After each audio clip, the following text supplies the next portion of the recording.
3 साल मोदी सरकार, रोजगार के खुल गए द्वार, क्योंकि मुझे मालूम है यही आप सबसे अधिक जानना चाहते हैं। Make in India, next slide. Make in India के लॉन्च होने के बाद अक्टूबर 2014 से 2016 के बीच में FDI और ये सब 46% की बढ़ोतरी हुई है। 61.58 करोड़ डॉलर, तकरीबन 4 खरब रुपए पहली बार भारत में पहुंचे हैं।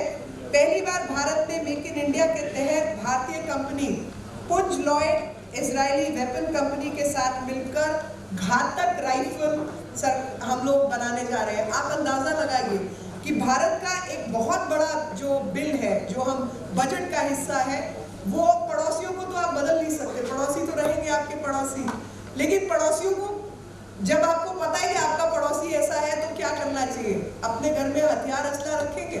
तो हथियार असला जो हम लगातार विदेशों से खरीदते थे, राइफल जो कि पुलिस से लेके आर्मी, BSF, पैरामिलिट्री सबको चाहिए।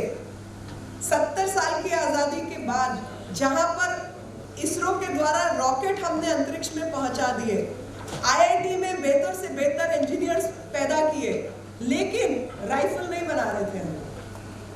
एक और इंटरेस्टिंग चीज बताना चाहती हूँ, जो बुलेट प्रूफ जैकेट है, वो बुलेट प्रूफ जैकेट भारत की एक कंपनी बनाती है, 6 से 8 जाने माने देशों को देती है, लेकिन भारत में वो बुलेट प्रूफ जैकेट नहीं बिकती क्योंकि वो कहते हैं सिंगल टेंडर हो जाता है।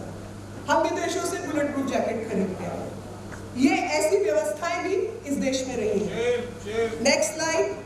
स्टार्टअप इंडिया, जो लोग लगातार परेशान घूमते हैं और कहते हैं कि जी रोजगार के नाम पर कोई काम नहीं हो रहा, तो मैं उनको बताना चाहती हूँ कि जो इच्छा रखने वाले उद्यमी हैं उनके लिए स्टार्टअप इंडिया को शुरू किया गया। इसके तहत कारोबार शुरू करने की इच्छा रखने वाले लोगों को आर्थिक मदद दी जाती है, टैक्स में भी छूट मिलती है और कुछ शर्तों पर यह काम हो रहा है।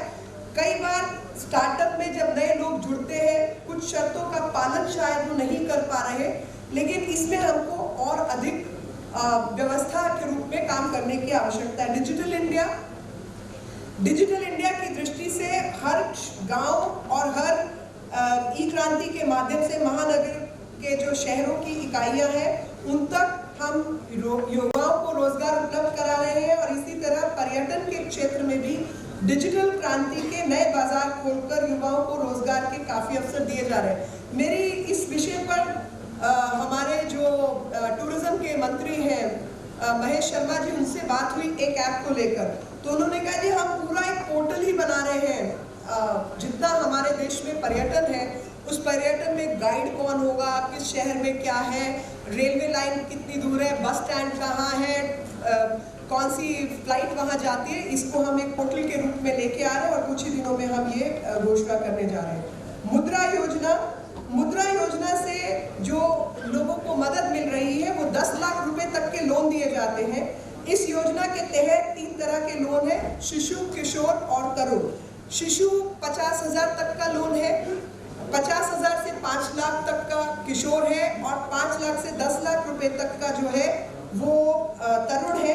मुद्रा बैंक से देश में करीब, आपको मैं नंबर बता रही थी ना, 2 करोड़, 5 करोड़, 32 करोड़, 5 करोड़ 77 लाख छोटे कारोबारियों को लोन दिया जा चुका है।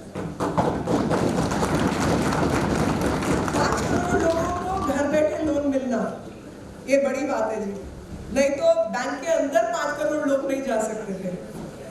नेक्स्ट, कौशल विकास योजना।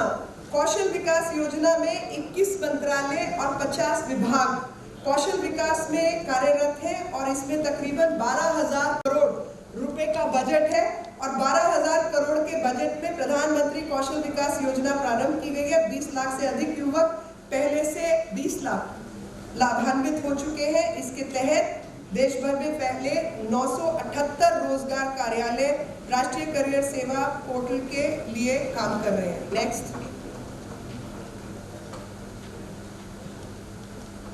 सड़क, आवास, रेल, परिवहन, कृषि इसमें लिखा नहीं है और उसमें डिफेंस भी है। इन सब पर इस रफ्तार से काम हो रहा है जो शायद पहले ये रफ्तार धीमी थी। देश में रोजगार भी उपलब्ध हो रहा है। सरकार अकेले रोजगार नहीं दे सकती, कहीं ना कहीं सेल्फ एम्प्लॉयड लोग और उद्यमियों को सामने आना पड़ेगा और उसी के द्वारा जो है रोजगार लगातार बढ़ेंगे।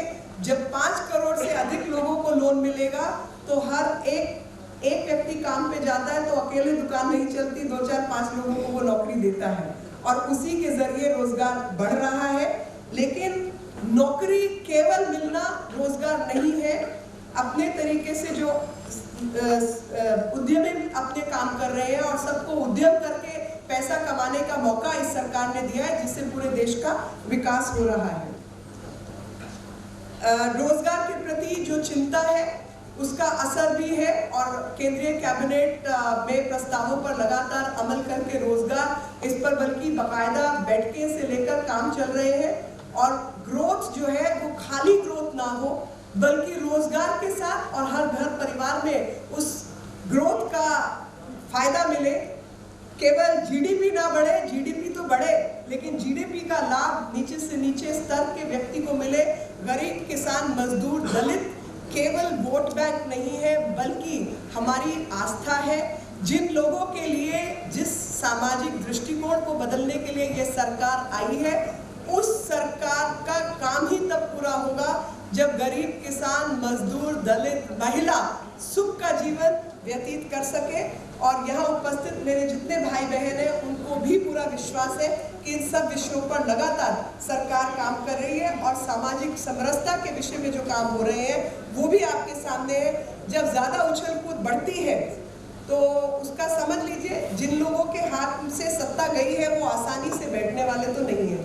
लेकिन खुशी इस बात की है कि हिंदी पत्रकारिता के माध्यम से जिस तरीके का संदेश पूरे देश भर में गया है उसके लिए मैं आप सबको धन्यवाद भी देना चाहती हूँ कि आपने पॉजिटिव न्यूज़, अच्छी न्यूज़ और ठीक न्यूज़ चलाई है।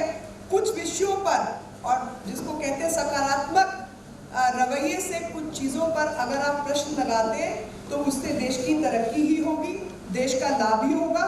उस क्रिटिसिज्म को लेने की हम क्षमता रखते हैं और कुछ सीखने की क्षमता भी रखते हैं। लेकिन फिजूल के प्रश्न और फिजूल की तकलीफें लोगों के मन में डालने की जो एक परंपरा यहाँ पर चली है, मैं नाम नहीं लेना चाहती लेकिन ऐसी परंपराओं को समाप्त कर सकारात्मक सोच के साथ देश निर्माण पर चला जाए तो शायद पूरा देश जो विश्व गुरु के रूप में किसी समय जाना जाता था उसको हम पूर्ण रूप से प्राप्त कर पाएंगे। सबका साथ, सबका विकास। जय हिंद।